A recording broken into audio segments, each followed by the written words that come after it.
नमस्कार मंडळी, नवीन फळबाग लागवड व्यवस्थापन जवळपास फळबागाचे पूर्ण लागवडी झालेले आहेत। यामध्ये प्रामुख्याने संत्रा, मोसंबी, लिंबू, सीताफळ आणि आंबा या फळबागांच्या लागवडी झाल्या आहेत। याच्या सुदृढ वाढीकरता आपल्याला चांगलं व्यवस्थापन करणं गरजेचे आहे। त्यामध्ये खतमध्ये 10-26-26, 19-19, त्यानंतर 9-24-24 किंवा 8-21-21 100 ग्रॅम प्रति झाड अधिक रायझर 30 ग्रॅम अधिक NPK बुश 10 ग्रॅम हे झाडाच्या भोवती टाकून त्याला झाकून घ्यावे।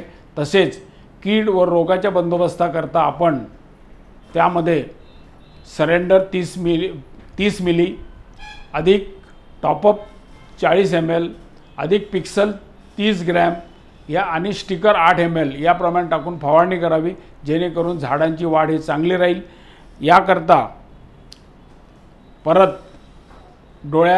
कलमांच्या डोळ्यामध्ये डोळ्याच्या वर खाली जर शूट येत असतील तर ते कट करून घ्या आणि त्याच्यासाठी ब्ल्यू कार्ड 40 ग्रॅम किंवा विम सुपर 30 ग्रॅम याप्रमाणे आपण फवारणी घ्या। असं केल्यास बागा ह्या निश्चितपणे सुदृढ राहतील आणि चांगले वाढीला लागतील। नमस्कार।